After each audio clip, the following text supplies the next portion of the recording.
urakoze akayezu na kuri icyo kibazo warumbajije. Precizi this time around nanjye nari nkumbuye abantu banjye cyane. Ubushize ntago nari ndi muri Watch Music Festival, ariko right now ni biragoye kubivuga mu magambo, ariko mu bikorwa niho tuzabibonera. Haje Precizi wari ukumbuye abantu be, haje Precizi mukuru kurusha uko yari ari ubushize, ufite playlist nini cyane kurusha uko yari hari ubushize. So ni byinshi byiza, practice tuzigeze kure, ibyiza byinshi cyane tuzabirebera muri show. Nanone hari ikintu yavuze ati ngo ari no kugerageza ngo kuzakorera ahantu ngo hatari ivumbi. Ikintu nabwira abafana banjye, nanjye ndingage nabone ingage, ivumbi twe tuzarizana mu mufuka, sibyo abafana banjye babibere tayari ukuzana mu mifuka yuzuye ivumbi. Ikintu yarabajije ngo ntabwo bamfite pe abe na bukeya ko aba bantu bose mubona n'abaji banjye, ni basaza banjye, ni abantu dukorana akazi, ni abantu bose ndabarusha kuririmba. First of all, I'm not afraid of them. You know me, Marina.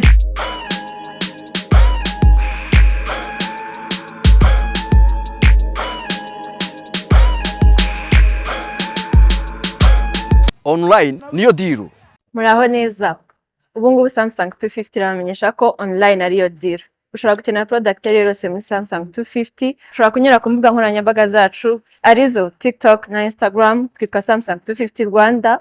None ikiza cyuko ushobora gupurchasingira product online uko ushobora kuyibona ku giciro kiri hasi cyane kurusha icyo kuri shop. Ikindi kandi ushobora kubona free delivery. Online niyo deal.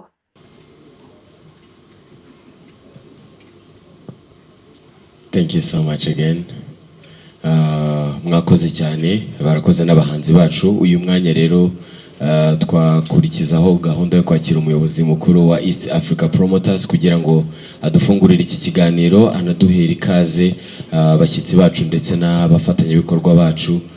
Niyo tuvuga abashyitsi twumve abahanzi bo bagiye kuduherekeza muri urugendo rwa MTN Wacu Music Festival. Thank you. Thank you. Murakoze cyane. Mbaje kubashimira mwese ko mwaje, uko twabatumiye. Nafatira umwanya wo gushimira abafatanyabikorwa bacu. I just want to say I want to thank you all the media. We invite them, they came on time, and they want to apologize to start a little bit late. And I want to take this opportunity also to thank our partners, MTN, Primus, and BPR. Also, I want to thank the artists who are here right now. We are about to start our press conference. Before I start, I want our partner to introduce by themselves also. Let me start by MTN. Thank you. Muraho. My name is Somdev Sen. You can call me Som. I represent MTN Rwanda as the Chief Consumer and Digital Officer. I'm very glad to be here today.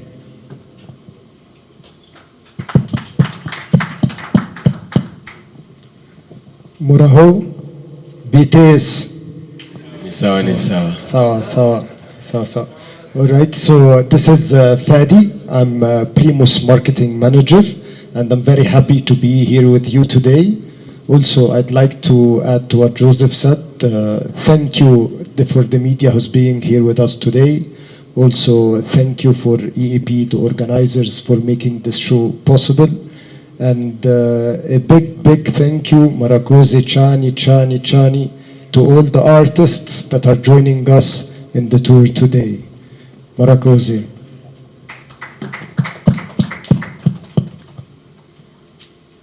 Muraho. Nitwa Patricia Garuka. I am the acting head of marketing, corporate affairs, and citizenship from BPR. We are very, very happy to be on board this very, very special event for the first time, and I think the first bank. Mireneza. I'm Jimmy Mugabo, and I'm in charge of sponsorships at BPR. We're happy to be here. and to partner with EAP. Thank you.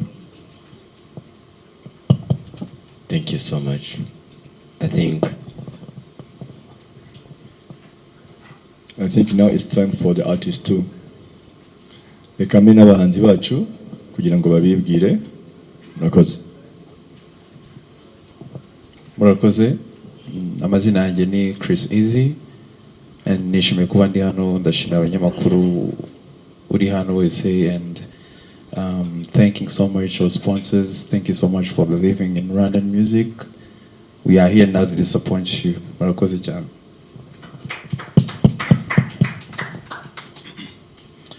Murakoze cyane, nanjye banyita Bushari Bushido. Mbere na mbere ndashimira EAP, ndashimira na MTN,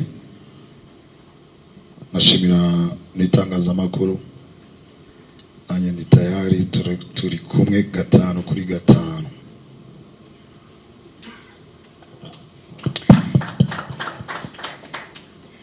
Mwiriwe neza. C'est Marina. Nanjye nagira ngo mbabwire ko I'm ready. Ikindi turi kumwe 5 kuri 5. So thank you all for coming. And special thanks to our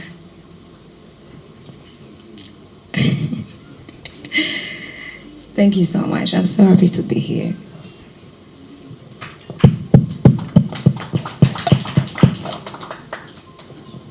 Yo, it's a Shanbo Sugarman, big man, Mwana Davis T. Media, what's up? Mambo VP. Yeah, it's a Shanbo Sugarman, big man. Nishimiye kuba ndi hano ku nshuro ya mbere mu Iwacu Muzika Festival, MTN Iwacu Muzika Festival. Nishimiye kuba ndi hano.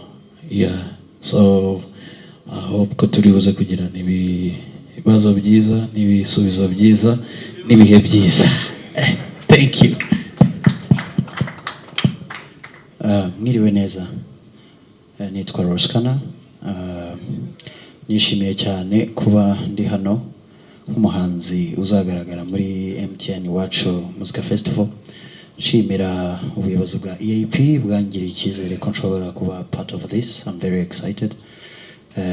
Mwarakoze cyane kuntekerezaho. Ndashimira media yitabiriye. Ibisigaye no kuzareba uko bizagenda kandi turiteguye kubigenza neza. Murakoze cyane. Yego. Ngira ngo uyu mwanya rero ubuyobozi bwa EAP bwahita buduha ishusho y'uyu mwaka kugira ngo tuze kujya mu mwanya wo kubaza ibibazo ariko dufite amakuru. Ishusho ngari ya MTN Iwacu Muzika uyu mwaka ahizanyura icyo twiteze ndetse n'imyiteguro kugira ngo tuze kugaruka noneho tujya mu mwanya w'ibibazo ntituze gutinda. Kwishongari mbanje guhera nkuko mubibona hari abahanzi babiri tutari kumwe hano, ariyo Kenisol na Kevin Kade. Tumaze ibyumweru bibiri baratse uburenganzira bwo kutazaboneka kuri uyu munsi. Hari ingendo z'akazi barimo, bari barabitubwiye ko kuva kuwa gatandatu batazaboneka, ariko tumaze igihe tuzi iyo tariki yabo.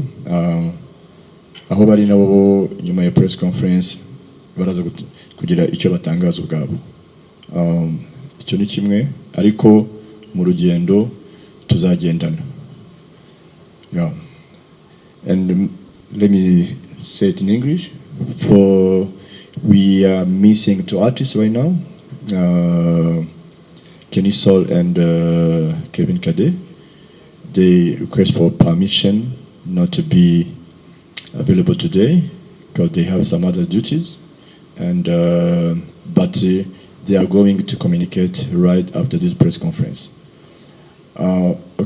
Ubwo ngarutse ku rugendo dufite, nkuko mubizi dufite urugendo ruzamara amezi 2. Ruzatangira ku itariki ya 20 z'ukwa gatandatu rukarangira ku itariki ya 1 z'ukwa 8. Ni urugendo ruzajya mu turere mu ntara zose z'u Rwanda, mu turere 4 nako mu turere 7, aho tuzahera i Huye tukajya i Muhanga, tukajya Karongi, tukajya i Ngoma, tukajya Nyagatare, tukajya i Musanze, tugasoreza Rubavu. Ni urugendo tuzaba turi kumwe n'abahanzi bose muko mubizi. Ni urugendo kuri inshuro hari byinshi bizahinduka mu mitegurire yacu, muzabibona mu bijyanye na stage, urubyiniro dushaka gukora kuri inshuro. Noneho ni urubyiniro rufite standard iri hejuru, nicyo twabateguza cyane, kandi ikindi gishya kizaba kirimo nuko tuzaba dufite abafatanyabikorwa bandi bo mu turere PSF zaho, aho tuzaba turi kumwe nabo bazanye ibikorwa bitandukanye byabo mu kwamamaza bitewe n'ibikorerwa mu karere runaka. Icyo ni kimwe. Hanyuma kuri inshuro nashaka kugira ngo dufatire umwanya wo gutangaza ikindi kintu gishyashya kizaba kiri muri MTN Iwacu Muzika kuri inshuro. Nk'uko mubibona ku bufatanye na Primus, hari urugendo rwabanjirije uruturimo rwamaze imyaka 8 rwa Primus Guma Guma. Urwo rugendo mwararukurikiye, bamwe muri mwe mwari batoya ariko narwo mwararukurikiranaga icyo gihe. Kuri inshuro rero ku bufatanye na Primus hari ikintu gishya Primus yongeye muri iri serukiramuco. Ikintu gishya yongeyemo nuko yifuje yuko abatsindiye Primus Guma Guma bazitabira MTN Iwacu Muzika. Ibyo tubitangaje ku mugaragaro. Ndaza guha umuyobozi wa Primus hano nawe agira icyo abivugaho. Ni ukuvuga ngo muri Bukare hari umuhanzi umwe watuvuyemo, ariko nk'uko mubizi tuzakora mu burere 7, kandi n'abahanzi bari batwaye Primus Guma Guma ari 7. Hari ibyo rero tumaze kubishyira ku murongo, abo bahanzi bazitabira iryo serukiramuco. Ni ukuvuga ngo wenda bize mbona bari kongana ngo Urban Boys, Urban Boys aboneka, na Platina wazahagararira Dream Boys, n'abandi na Bruce Melody, Riderman, Komeje Knowless, bose bazitabira. Ubwo tuzagira n'umwanya wo kwibuka watuvuyemo.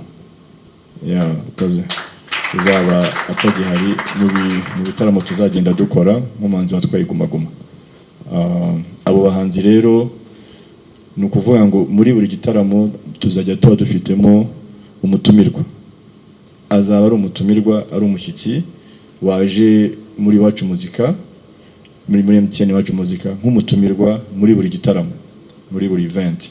Azajya aza nk'umutumirwa wacu kudusangiza ku mateka y'urwo rugendo, uko byari bimeze n'ukuntu umuziki w'iki gihe umeze. Arumva rero twafatira umwanya wo gushimira Primus ku bw'icyo gikorwa yatangije n'ubu ngubu igikomeje.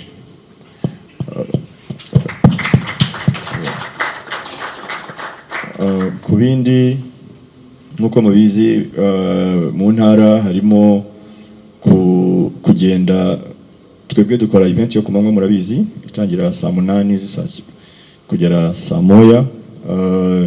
Ni urugendo twifuza kuzagendana namwe, twifuza kuzagendana namwe mwese n'abahanzi bazaba bahari. Ni urugendo rufite icyo ruzahindura ku muziki wacu. Nk'uko mubibona, uko imyaka ishira hagenda haza n'indi generation mu muziki. Twebwe ntabwo tugifata nk'abano bahanzi nk'uko mubita ngo abahanzi bato. Oya, nta muhanzi umara imyaka 5 akiri mutoya. Ni abahanzi bakuru, ni abahanzi bafite ibikorwa, ni abahanzi bafite ibyo bakoze, bafite n'abakuru babo bafite ibyo bakoze. Ubu navuga ko hari uko imyaka igenda ishira hagenda haza n'abandi bahanzi bavuka, ariko noneho nyuma y'imyaka 5 barashoboye kuba bakora tuba nk'iyi ngiyi bayikora. Niyo mpamvu twabagiriye icyizere, ariko Primus yongeramo ubufatanye n'abakuru babo, bivuga ngo nicyo twababwira wenda mu rugendo tugiye gutangira, kugira ngo nabyo mubimenye, wenda nyuma yo twaza kwakira ibibazo kugira ngo ibibazo bitangire. Ariko mbere yuko ngira icyo mvuga, naha ushinzwe uhagarariye Primus kugira ngo akonfaminge icyo kintu cy'abartiste ba Primus Guma Guma. I was saying, Fadi, we want to thank Primus, how they support the industry, and how you decide to bring on board the Primus Guma Guma champions. And I would like you to tell them something about that. Thank you. Thank you, Joseph. So, first of all, we're very proud to once again be sponsoring MTN Iwatch Musica. Every year we've seen this platform grow bigger, attract more Rwandans, and generate greater excitement. And as Joseph was mentioning, this year we wanted to make it even more special and more exciting. So we are very proud to announce that Primus will be bringing Guma Guma champions as special guest performers across the tour. So we'll be having Bruce Melody in Ngoma, Urban Boys in Rubavu, Knowless in Muhanga, Riderman in Musanze, Dream Boys in Huye, and Tom Cruise in Nyagatare. So get ready for bigger performances, bigger excitement, and we can't wait to enjoy this season of Iwatch Musica 2026 together with you. Thank you. One more for close, ladies and gentlemen. You see Jesus?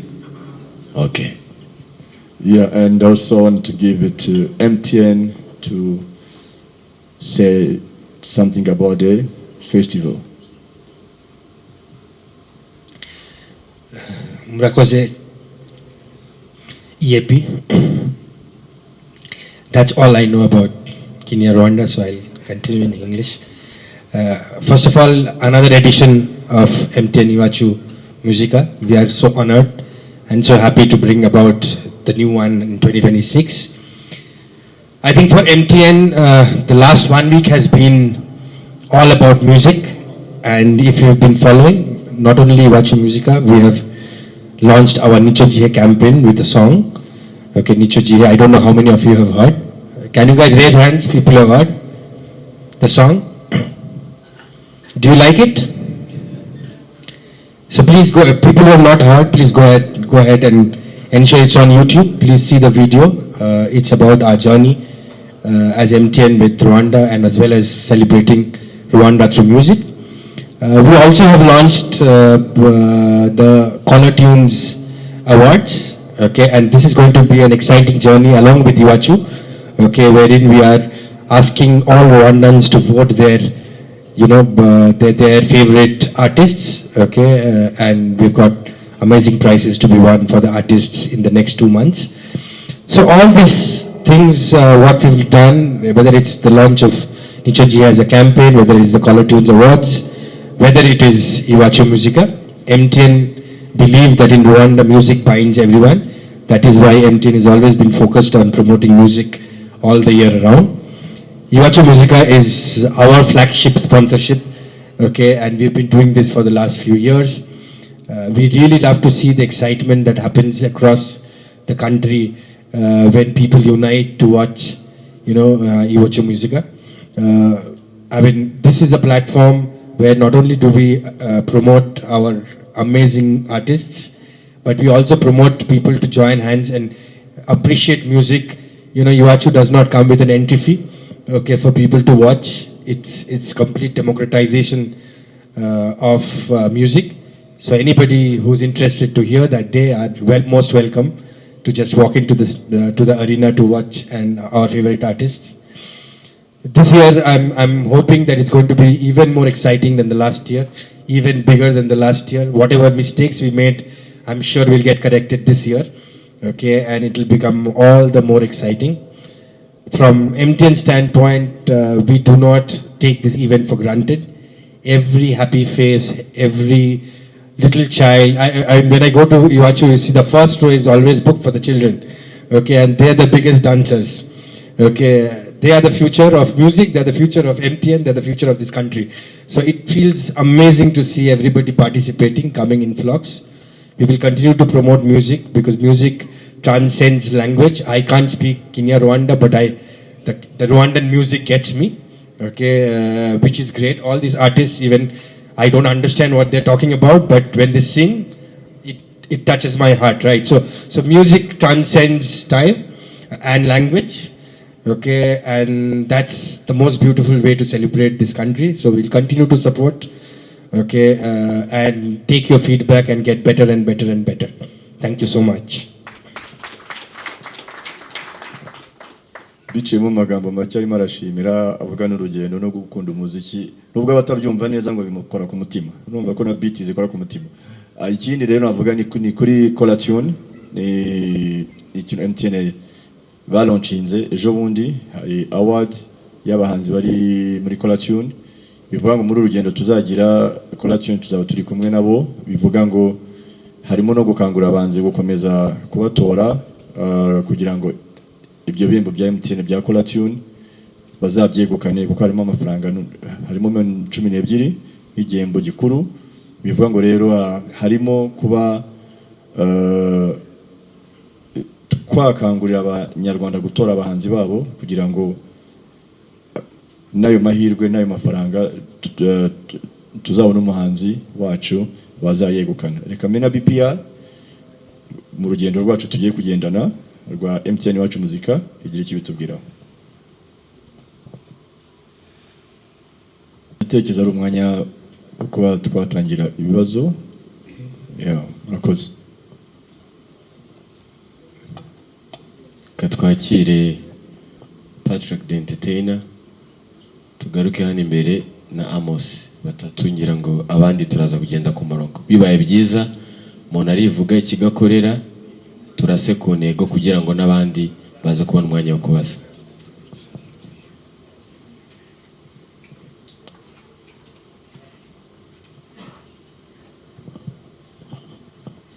Murakoze cyane nitwa Patrick the Entertainer. Ari igihe umuntu aba yarabajije kenshi bikaba ari ngombwa atakibaza ntabwo umunsi nje kubaza ahubwo nje gushimira by'umwihariko umukire ntekereza ko ngira ngo guhera 2011 tubona Guma ya mbere imyaka 15 agishyikira umuziki by'umwihariko n'aba legend banyuze muri Guma tugiye kongera kubabona ni byiza cyane. Ikindi na karina apukeza cyane karimo abahanzi navuga bagezweho bakora neza ntekereza ko ngira ngo kuri no nshuro kuvuga ko none hitarife yangira ngo bigoye urebye Devist ibikorwa bye nabishidikanyaho Maestro Precizi Bushara afite na IP nziza cyane mukwiye kujya kureba Marina Debora Loskana ahubwo umuntu wenda Kevin Kade bushize yaradutengushye yagiyemo niyaza uyu munsi na press conference yaradutengushye wenda ibyo byo wabikirininze. So ariko icyo vano no kugushimira uruhare hanyuma uyu munsi none Primus kuva 2011 mukorana nirihe banga ryabayeho ryatumye umunsi none mugikorana ko abandi batangira n'abafatanya bikorwa bikanje batandukanye uyu munsi none twabonye mugira ngo na BPR ni ibintu byiza cyane icyo pfa nababaho ikinini no kugushimira hanyuma wakoshiriye banga ritumye uyu munsi none kikumwe na Primus. Murakoze cyane. Wenda manje gwera ku cya Kevin Kade ho ntabwo turi gushidikanya ko n'ubushize hajemo ibikorwa yaragiyemo byihutirwa by'igihugu ariko n'ubu ngubu navuga ko biri ku murongo nta kibazo dufitanye nawe nta kibazo afite nuko badahari yari yarabisabye kandi abisaba navuga mu byumweru bibiri bishize. Nta rindi banga ryo gukorana na Primus nuko nkuko bivuze kuva 2011 I think ahubwo no kuva 2008 tugendana mu rugendo nuko ntago turabatenguha mu byo twababwiye, mu byo twemeye gukora, mu byo bifuza ko dukora mu bufatanye bwacu bwa buri munsi. Nta kibazo na kimwe kirabamo kugira ngo tube twatandukana. Ari nabyo twifuza n'abandi bafatanyabikorwa na MTN. Tumaze kugendana urugendo rw'imyaka 4, tutangiye umwaka wa 4, bivuga ngo nabo twifuza kuba twakomezana nabo n'urundi rugendo. Na BPR ije muri entertainment, tugomba kubereka ko ibyo bifuza kugeraho, ibyo batekereza kugeraho, ibyo bashaka muri entertainment kuko bazabibona, kugira ngo nabo tubashe kugendana urundi rugendo rw'igihe kirekire. Nta rindi banga rero, ni imikoranire, ibyo uvuze ukabikora kandi ukabikora mu gihe gikwiye. Akoze. Yeah. Yes, thank you. I had very good translation here. So, answering your question, Primus believes in the power of music in bringing people together. And we've seen this throughout our journey. We've seen Rwandans getting together through music. And this spirit of togetherness is part of Primus brand. It's part of the DNA. We want to bring people together. And this spirit lies at the heart of our brand and at the heart of the festival of Iwatch Musica. This is why our partnership continues to grow and expand. Thank you.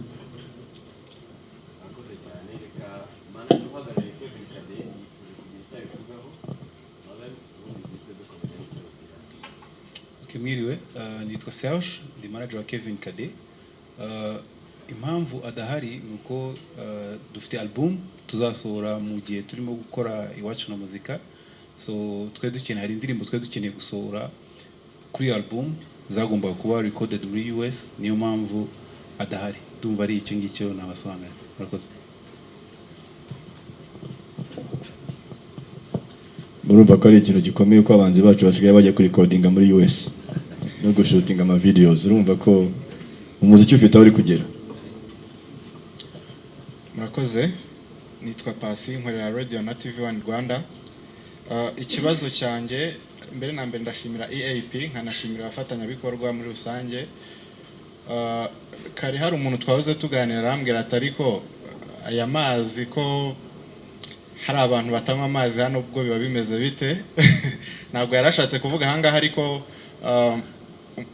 nk'umwaka ushize hari abo twagendanye mu rugendo ruzenguruka nyine uturere twaciyemo, bamwe bakavuga bati abafatanyabikorwa byaba byiza noneho natwe bagiye batureba, noneho rya vumbi twatewe na King James tukareba uburyo turimanura. So nakari kanyuzemo. Hanyuma ikindi nakibazaga EAP, twabonye abahanzikazi bagaragara gake cyane. Umwaka ushize twari dufite Airways, uyu munsi harimo Marina. Ni ikibazo cy'ubuke bw'abahanzikazi cyangwa ni ikibazo cy'ubushobozi bwabo kujya muri ibi bitaramo?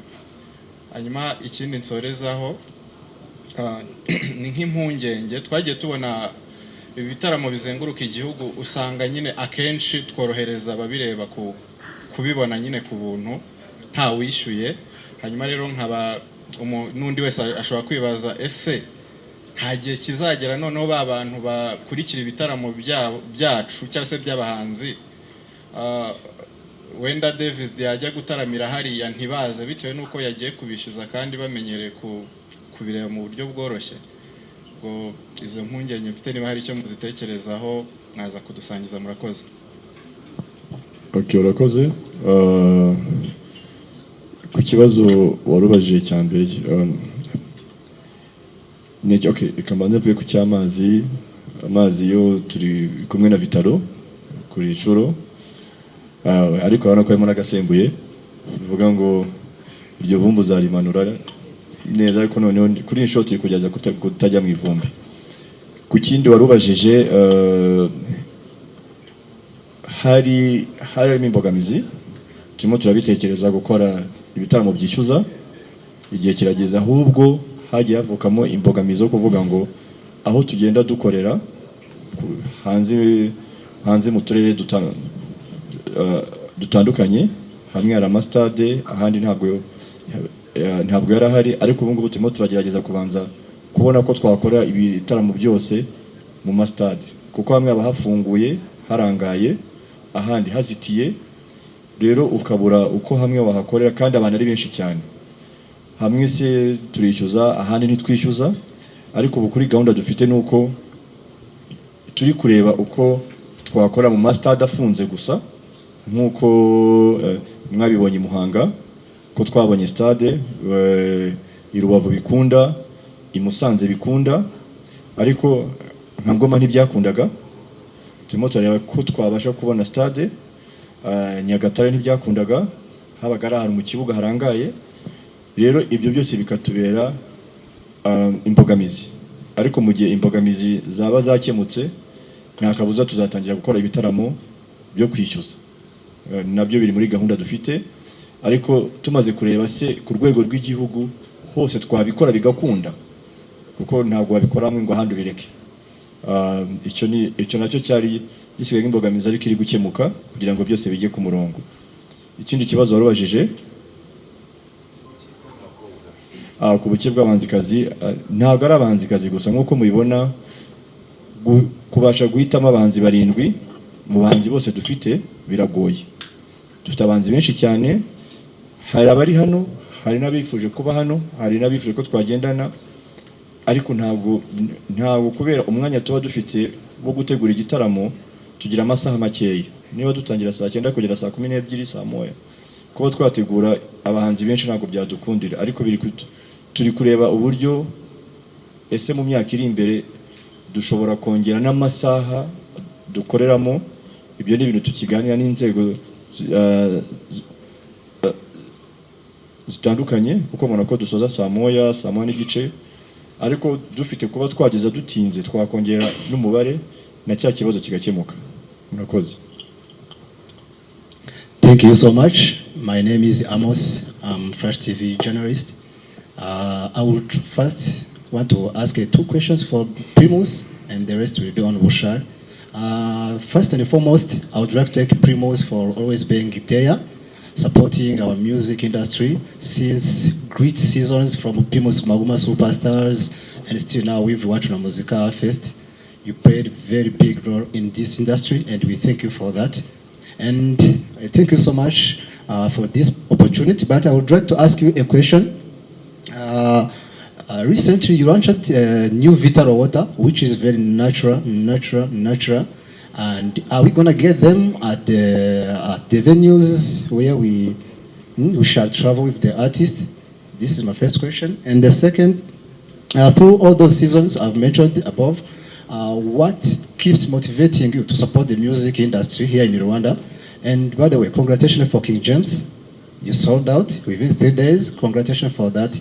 Such a big impact you played in this industry. Of course, it's always appeared everywhere you pass around. So Primus, you're always there, and you shall always be their hope. So that's my questions. What motivates you to always support our music industry, and what you've experienced through all those journeys you've spent with our local and international, like maybe artists? So that's my question, and the rest on Wushar. Wushar, mu minsi ishize twabonye like navuga nyine season iherutse ya Iwachuna Muzika Fest bigaragayemo rumwe mu bahanzi bari energetic cyane nyine ku ma stage cyane. Twabonye ntabwo twabonye icyo cya kutaro hari, and this time uragarutse twe expecting iki kuri Bushari no kuri no curo noneho urakunzwe mu ntara aho bazajya hose, abafana bawe by'umwihariko baza no kureba n'ibi ngibi ni icyo uri kubabwira. Thank you so much. All right, thank you. So there are 2 questions, right? Not 3, 2 questions. All right, so the first one, why Primus has been supporting and shaping the music industry in Rwanda. So let's take a look back at Primus. This is the oldest beer brand in the country, 67 years old. Throughout, it stands today as one of the biggest shapers of the industry, of the music industry and entertainment in Rwanda.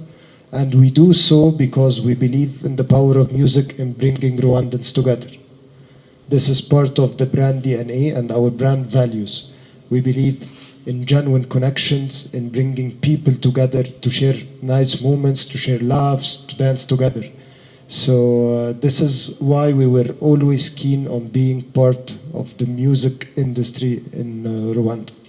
The second one regarding Vitalo, yes, congratulations to all of us. Vitalo is now in still format. We had Vitalo Sparkling, you all know it. Now the blue one is the Vitalo Still. It's now available in the market, and definitely it will be part in all the activities that are going to take place during a Watch Musical. Vitalo will be sampled there and available for all the consumers. Thank you.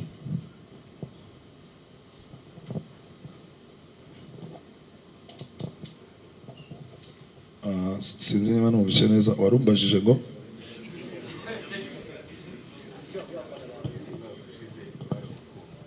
umwaka ushize mwari mwankumbuye. Ikintu cya mbere ndongera nshimire EAP, nshimire boss mukuru wacu. Nanone hari ikintu yavuze ati ngo kugerageza ngo kuzakorera ahantu ngo hatari ivumbi. Ikintu nabwira abafana banjye, nanjye ndi ingagi, nabo ni ingagi. Ivumbi twe tuzarizana mu mufuka, sibyo abafana banjye babe bari tayari ukuzana mu mifuka yuzuye ivumbi. Azaba ari fuego time nk'ibisanzwe nk'uko basanzwe babizi.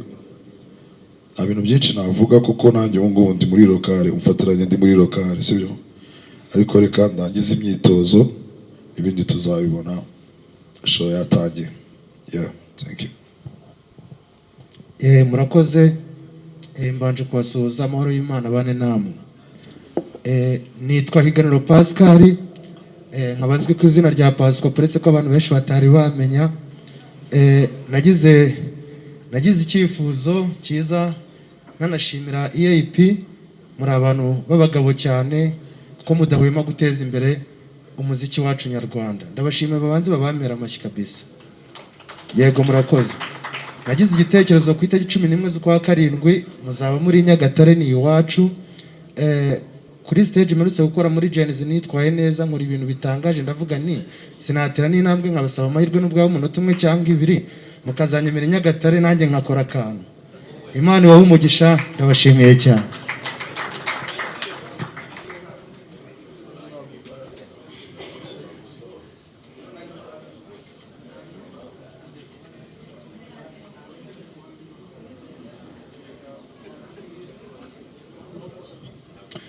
Murakoze. Njyewe nitwa Rusakara, nkorera Keti Radio. My question goes to Primus, marketing manager. Do you have any plans like after parties or any other activities in the bars that expands the Iwachu show that usually go until 7 p.m.? Thank you.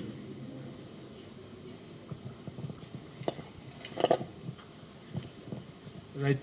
Thank you for your question. Yes, the answer is yes. We did not announce yet, but after every show, we will be having, according to the cities, in one of the outlets, an after party, because we believe it's unfair for people traveling all the way up country and all the people that want to have a good time to end their day at 7 p.m. So we'll be running after parties after each and every festival. Also, there is another big surprise from Primus, is that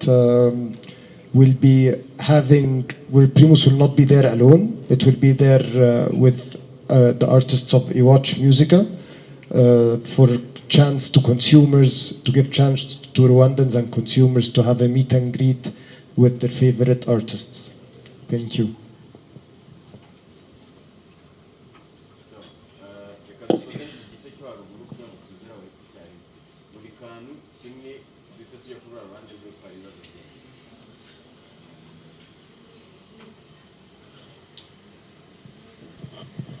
Murakoze, nitwa buri kantu nkaba nkorera kuri channel ya manager wanjye buri nguni. So nashakaga kubabaza ikibazo kimwe gishaka kugira nabe abahanzi by'umwihariko bo mu Rwanda turabashima iyo ushyize izina rya kuri map abanyarwanda bakakumenya birakomeye kuko ni ibintu twagiye tubona tubamo, ariko abanyarwanda barimo barashinza abahanzi kwinjira kuri stage mu buryo bumwe nk'abahigi biruka urumva, ariko hakaba hari n'abandi babigerageje bakora stage ku buryo batoya buryo bakora stage iryoshye nka Benoviyu nazano mu minsi mike yanabonye stage ze ni stage utakwibagirwa ibana uko byagenda kose yinjira neza nk'umusazi. Undi muntu wabigerageje n'umuntu bita Kevin Kade, hari stage yakuze za mu cyogajuru ku buryo ubona yuko ari stage nubwo ibindi byapfa ariko uvuga ati umuntu yinjiye neza. Abahanzi amafaranga babaha ni makeya ko mwinjira ukuntu gusa mwese cyangwa tubahe Benoviyu imyinjire rihinduke. Ibindi byo ni fresh ariko uburyo binjira bose binjira nk'abahigi birukanka bajya mu bafana n'iki urumva. So nicyo numva cyahinduka, stage zibukwa, ibindi byose kuririmba kuba bazwi biki byose abantu babakunda ni fresh ariko bashyiremo n'akantu ka fan. Icyo ni cyambere bari kubashinze. Cya kabiri no gushimira abakire bose bizereye mu muziki nyarwanda, MTN, Primus, BPR, Vitaro, tugashimira na EAP. Ibintu nk'ibyo ngibyo rwose biraryoshye, urabona yuko bitanga akazi. Murakoze cyane. Niki mugiye guhindura kuri icyo kintu?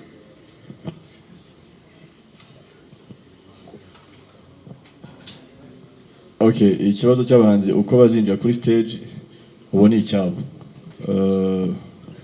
Hanyuma mfatiyeho no gusubiza umujeni wa Nyagatare na Benova ni ukuvuga ngo ku bahanzi ba performing baba mu ntara ko n'ubundi muri buri ntara tugiyemo muri buri karere tureba umuhanzi uko yitwara. Ni ukuvuga ngo ntabwo ari twe tumuhitamo mu karere, kuvuga ngo abafite ibikorwa ahatuye ahakorera ushobora kuba uri gukora umuziki hano muri Kigali uva muri Nyagatare, dukorana n'akarere na media yaho n'abapresenter baho batubwira umuhanzi uhatuye uhakorera umuziki ari nahaba. Bivuga ngo rero koko niba utuka muri Nyagatare ufite ingoma zikomeye byanga byakunda bazaduha wowe kuko ntabwo ari twebwe tumuhitamo, ni akarere kamuduha gafatanyije na media yaho bose hamwe. Kwinjira kuri stage rero icyo ni cy'abahanzi uko bazinjira nibo bazabitegura kuko buri muhanzi afite ukuntu ategura stage ye uko ari buyinjireho. Icyo bazadusaba twebwe nk'abategura tuzakibakorera kuko nabwo tugomba kureba n'umutekano wabo, ese barinjira gute, biragenda gute. Ibyo nabyo ni ibintu twazaganira nabo tukareba buri buryo wese ashaka kubikora, twabona bitanga umutekano kuri we n'abategura nta kabuza twabikora. Murakoze. Arakoze cyane. Reka tujye kuri ruhande rwo hepfo, habanje Akayezu Daniel Rurema, hakurikiraho umukobwa uri inyuma Fifi, ubwo ndahita ngaruka ku bindi ariko turaguma muri icyo gice na ba Fred bose ndabona na ba Yusufu Professor.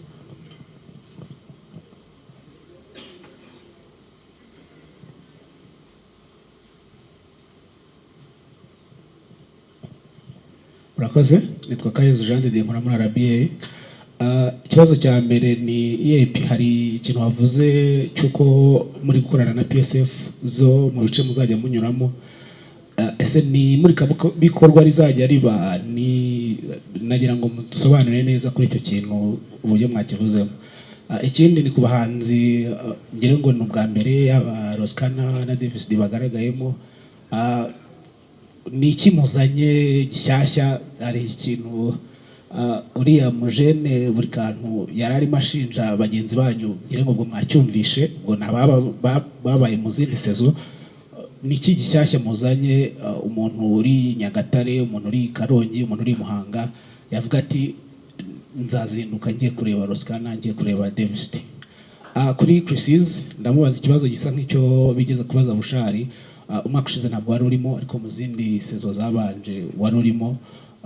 Navuga ngo ni kirajya gusa n'icyo mbazije, ni iki gishyashya noneho uzanye bitandukanye wenda n'imyaka yashize. Murakoze. Ku kijyanye n'ama PSF na PSF zo mu karere ntabwo ari muri kagurishwa, ahubwo abajene baho bafite ibyo bahakorera ku munsi w'igitaramo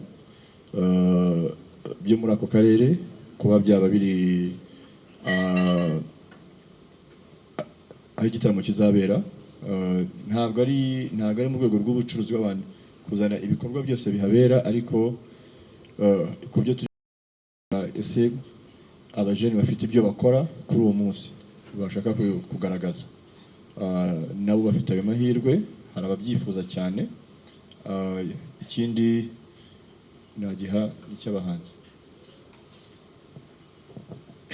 Yes, of course, n'ubwa mbere ngaragaye muri Iwacu Muzika Festival, MTN Iwacu Muzika Festival, ubwa mbere ngaragayemo ariko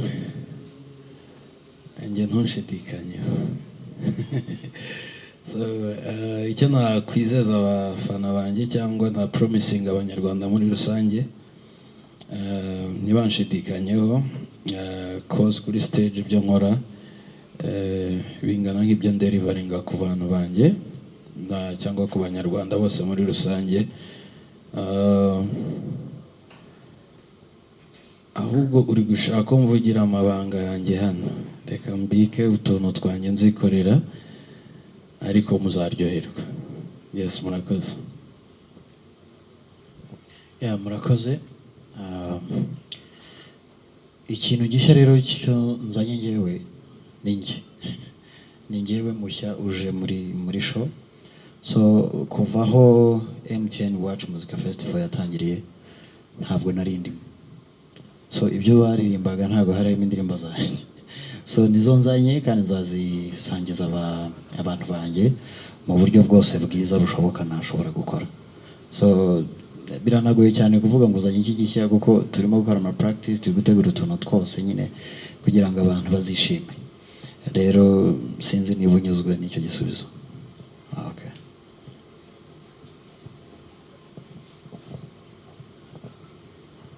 Murakoze Akayezu, na kuri icyo kibazo warumbajije.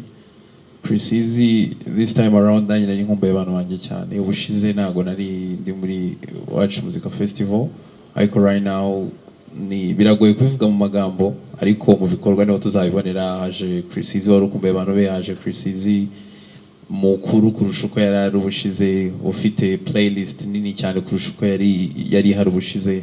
So ni byinshi byiza, practice tuzigeze kure, ibyiza byinshi cyane tuzabirebera muri show. Thank you. Ikindi nakongeraho,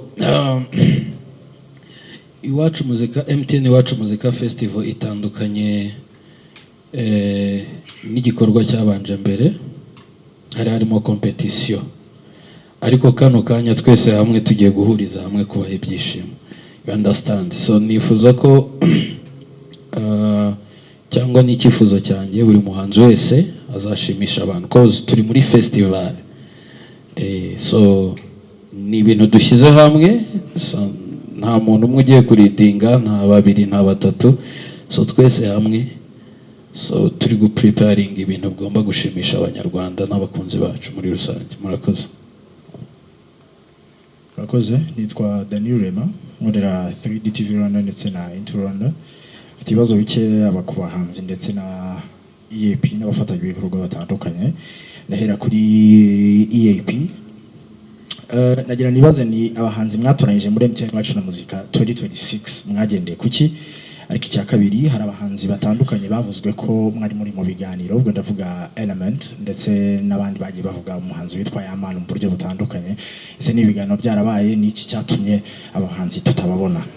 Ubwo ndabaza n'umuhanzi witwa Chris Easy, si ubwa mbere tukubonye muri MTN Iwacu na Muzika Festival.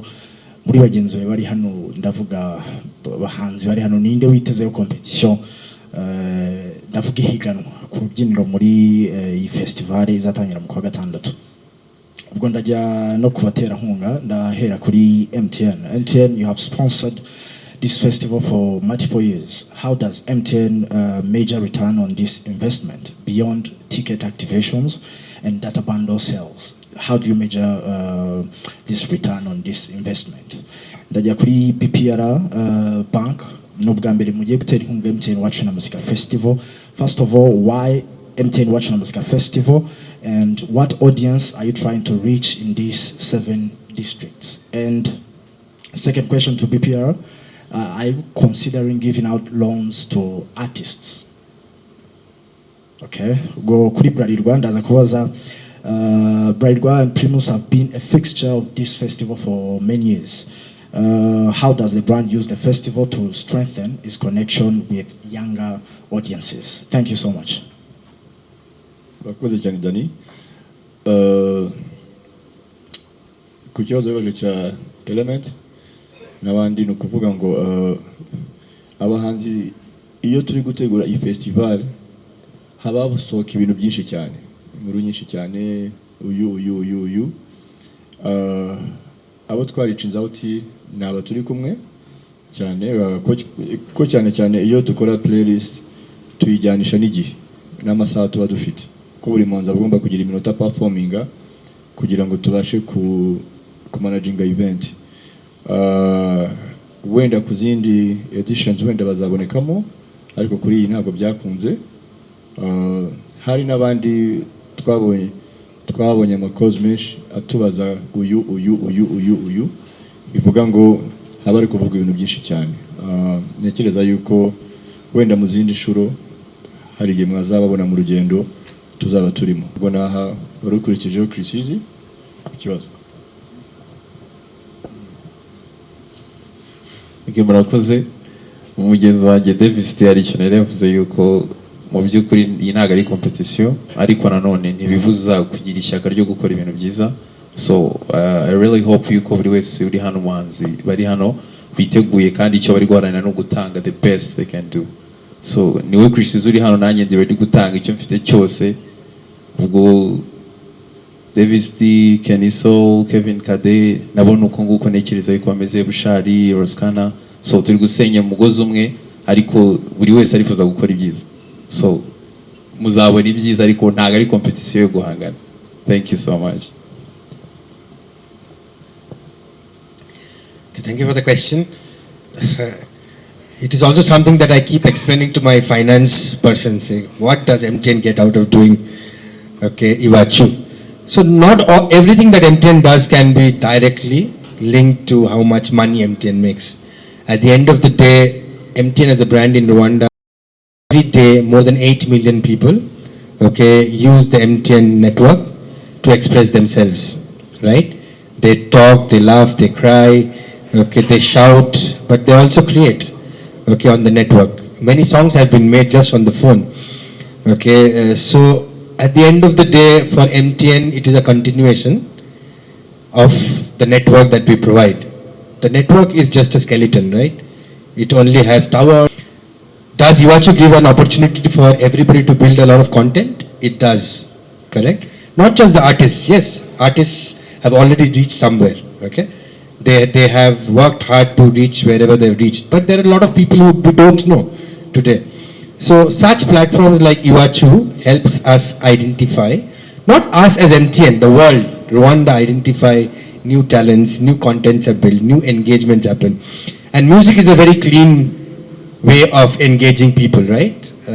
So it's an amazing platform to see how people smile and talk and interact and build content. For TV10, ndabanza gushimira cyane Iwacu na Muzika Festival kuko ni cyo gikorwa cyangwa niyo show dusigaranye uhuza abahanzi ndetse n'abakunda umuziki muri rusange nini. Naboneyeho no kwibaza nti ese iki gikorwa kugeza ubu ngubu gitwaye amafaranga angahe urebye n'abahanzi bose bije uko ingana ugereranyije nayo mwateganyije.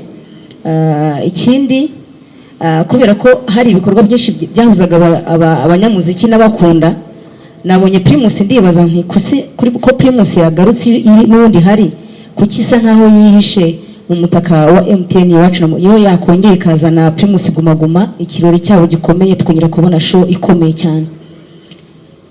Ikindi kibazo ndakibaza Marina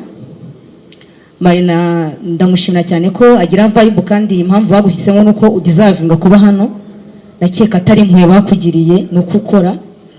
Ahubwo ndakubaza niba ntabwo bufite guhagarara n'abasore, se abantu bakwitegeho iki ku buryo bazavuga bati twabonye umukobwa umwe muri uyu mwaka wa 2026 mu kirori cya MTN Iwacu na Muzika, ku buryo batazakwibagirwa. Ni iki ugiye gukora ku buryo uhagararira abagore bose n'abakobwa bari mu muziki? Ikindi urumva nta kantu k'ubwoba ufitemo muri wowe ku buryo abatipe barimo hano batazatuhura ivumbi ugasanga barwaye ibicurane?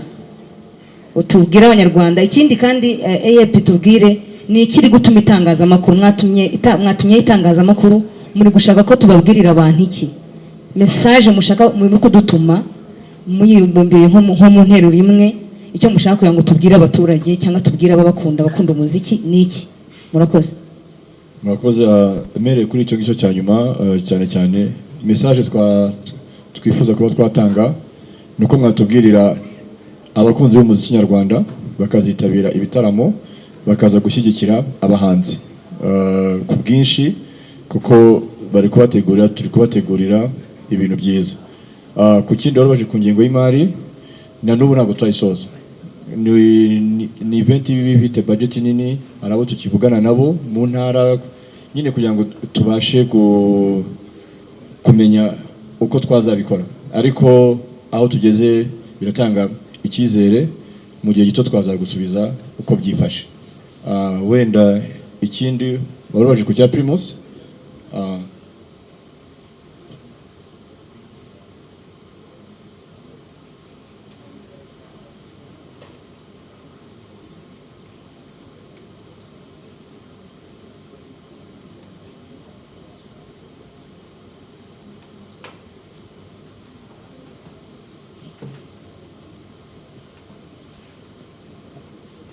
Right. So, thank you for your question. So, Primus has always had its own shows, and we have as well other activities where we come as support because we feel that Primus will add value, even though maybe MTN is leading on Iwacu Musica. However, Primus plays a big role in Iwacu Musica as well. And I think this is our role, all as sponsors and all as companies, to get together to make bigger platforms instead of fragmenting ourselves and doing 10 different shows, putting all our resources together and making sure that we bring out something meaningful to our consumers, meaningful to the audiences, and is more exciting to the Rwandans across. So in the future, yes, we'll see again platforms fully owned by Primus, and we'll also have supporting and backup sponsors to help bring it even bigger. But for now, we're very proud to be part of this festival, and we believe in our role, in the role that we are playing in this festival. Thank you. Ikintu yarabajije ngo ntabwo bamfite pe abe na bukeya ko aba bantu bose mubona ni abaji banjye, ni basaza banjye, ni abantu dukorana akazi, ni abantu bose ndabarusha kuririmba. First of all, I'm not afraid of them. You know me, Marina the baddest, the bad girl. So ikintu nababwira cyo, don't worry about that. Ngo byabindi ngo ngabakobwa. Chris, what are you talking about? Are you complaining? Singurusha guhogozara. Rero nabwo bamfite, aba bose barabizi, ahubwo bafite ubwoba. Nari nategereje ko babivuga ati dufite ubwoba ko Marina azatuma ivumbi riturenga tukarwara ibicurane. Batinya kubivuga kubera biyemera, ariko barabimbwiye. I'm pretty sure ko bafite ubwoba, but me, I'm not afraid, you know me.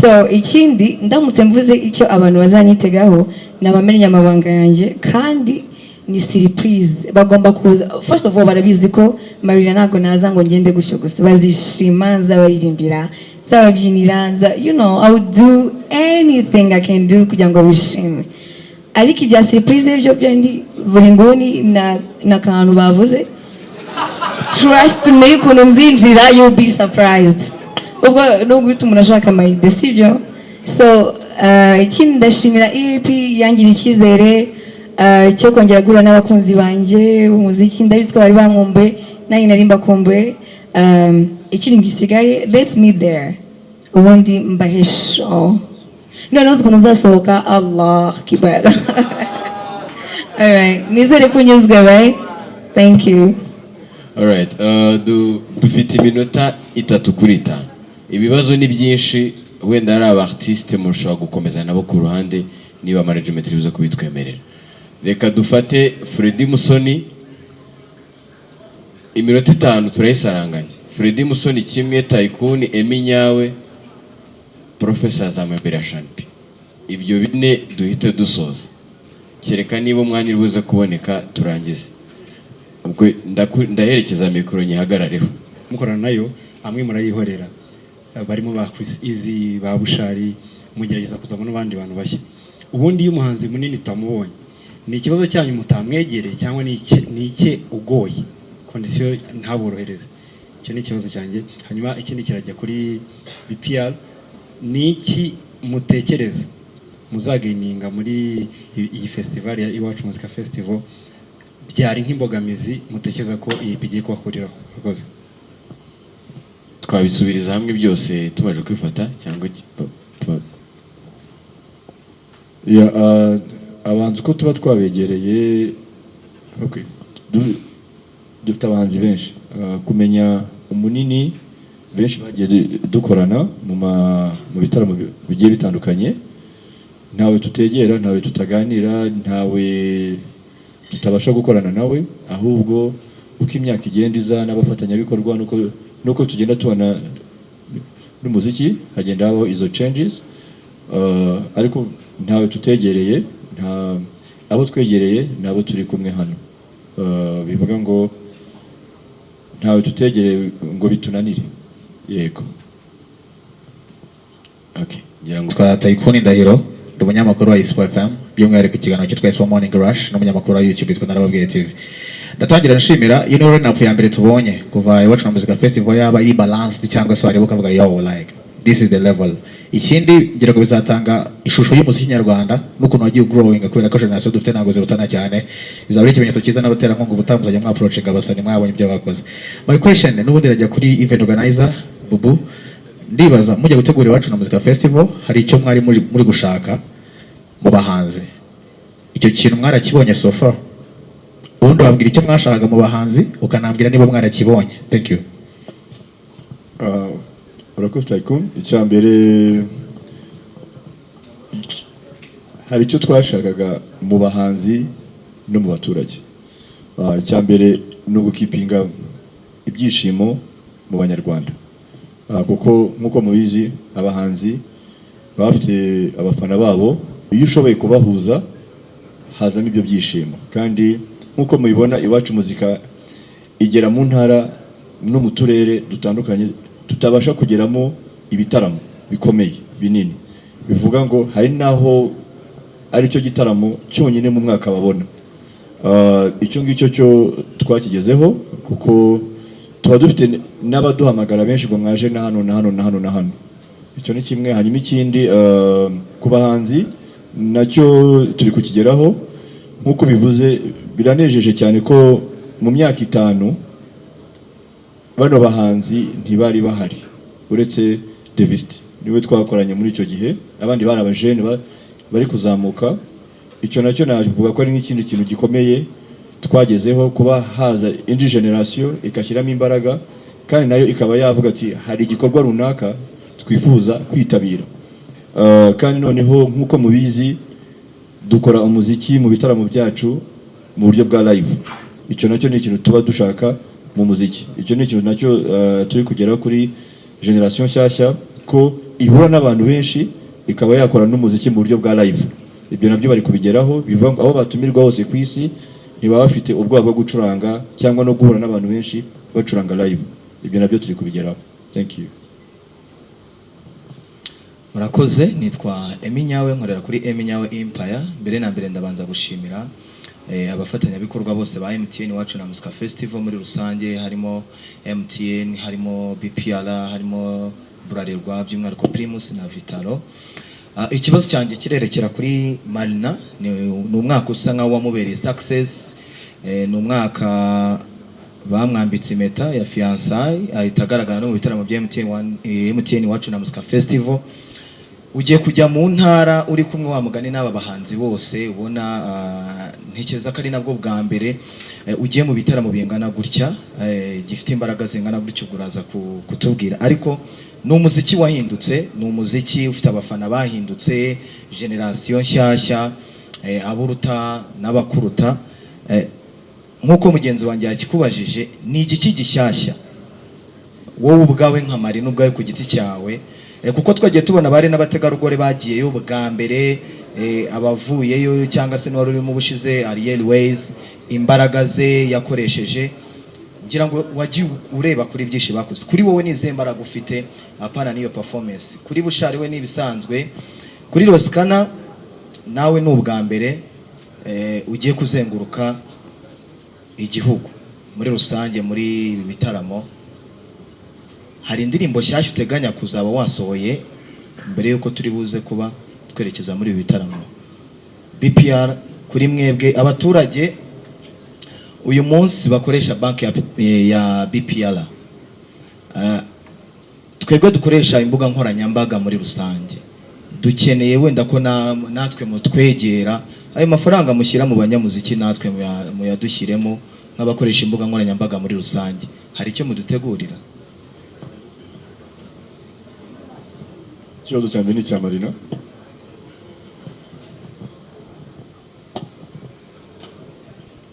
Harya warumbajije? Sorry, waruvuze ngo iki? Narimvuze ni umwaka wakubereye mwiza cyane. Uje mu bitaramo bya MTN Iwacu na Muzika Festival, ni ku nshuro ya mbere. Ntabwo ari inshuro ya mbere, ndumva ari nk'inshuro ya gatatu, kubera urumva hari Iwacu na Muzika yabaye turi muri Covid, ariko twabikorera kuri televiziyo, ariko nayo yari Iwacu na Muzika. Hari n'iyabanje ndumva ari 2019 twazengurutse, yarabaye harimo ba Masamba. So iyi ni inshuro nk'iya gatatu I guess, ntabwo ari inshuro ya mbere. Ahubwo oya no, hari yari artiste basanzwe gutya nkuko bimeze nuko bavanzemo ikintu gishyashya rero. First of all, kuba ndi muri Iwacu na Muzika, sindi kubara imyaka agenda itambukamo ntazamo, ariko nicyo gishyashya, nicyo kintu kiri special. Like look at me, ibaze nawe Marina kuba amaze iminsi atabona n'abafana be, atabaririmbira, bataganira, and then boom mugahura kuri stage. I think ko mumeruka ikindi ntari fiancé, urumva nabyo ni bishyashya niba ushaka inshuti. So ibindi ndamutse mvuze ngo tugiye kuvuga ku bishyashya ntabwo twabivugaho, kubera yuko byose ni surprise kugira ngo mbibabwiye, ntabwo mwamukije kubireba. So you wait and see. Thank you.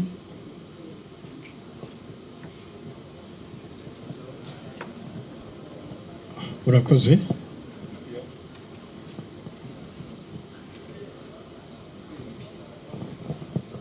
Yeah, Eminyawe, yes, mfite ku kibazo cyawe, mfite indirimbo nshya ndibuze gushyira hanze mbere yuko dutangira iki bino bitaramo cyangwa tour. Very soon nzabicommunicatinga ku mbuga nkoranyambaga zanjye. I think muzabibona, nibyo ndimo gukoraho actually. Yeah, thank you.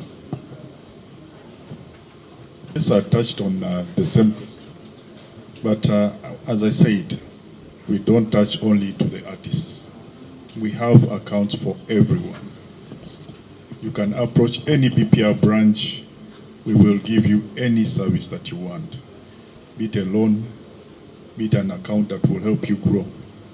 So the creative industry, I'm saying it again, please approach us. We've helped so many, including Papa Sava. You see where he's reached. So we want you. Come and join the bank that is for people, for better. Thank you. Murakoze, nitwa Yusufu Professor, nkorera Fine FM, nkora ikiganiro za industry. Ikibazo cyanjye kiragaruka ku bantu bafite ubumuga. 2024 twariye show bya hatari abantu bafite ubumuga barishimye cyane ku bufatanye na UP Charles yego, ariko nyuma yaho ntago twabibonye. Abantu bafite ubumuga rero barahamagara kenshi cyane batuzatubarize ese byagenze gute ko nyuma yaho tutigeze tubona iyo show, cyane cyane ku bantu bafite ubumuga hari ukuntu batongeye kuzirikanwa nk'uko 2024 byagenze. Hanyuma ikindi cya kabiri ndagaruka kuri protocole ikoreshwa hariya, twasabaga ko hakongerwamo umwe mu bantu bashobora kuba bazi sign languages kugira ngo wenda habaye hari nk'umufite ubumuga utazi ufite ubumuga bwo kutavuga abashe kuba yafashwa mu buryo bwiza binashobotse. Mubona ko nafitinga nk'umuntu ufite ubumuga nazo support nkayitanga, ariko umuntu ufite ubumuga uzabasha kuba yaza wenda azabasha kuba yafashwa. N'icyo murakoze cyane. Urakoze cyane. 2024 twarakoranye, ariko n'ubu ngubu turabyifuza ibyo turi kureba muri ibyo bikorwa navuze byabera hirya no hino ko twaba turi kumwe. Hanyuma n'ikijyanye na protocole nabyo ni igitekerezo cyiza cyane, kuko hari igihe wa mugani tuba tutabitekereje, ariko kuri inshuro bizakorwa kandi turabikwijeje. Merci. Twasoza. Yego, murakoze cyane rero. Dushimire cyane abafatanyabikorwa bacu bari hano, dushimire cyane abahanzi, ndetse dushimire n'ubuyobozi bwa EAP, kandi dushimira n'itangazamakuru. Ntabwo ibibazo byose twabyakiriye yego kubera ikibazo cy'umwanya, ariko abagifite ibibazo haba ubuyobozi bwa EAP buracyari hano, abahanzi n'abafatanyabikorwa twabegera tukaza kubabaza ubwo twisegure kuri Irene n'ubundi wari uri kuvuga ko afite ikibazo ariko ntacyo bidutwaye. So reka dufate ifoto y'urwibutso, hanyuma y'aha ngaha protocole aza kudufasha kugira ngo abafatanyabikorwa n'abahanzi dutambuke neza. Murakoze cyane.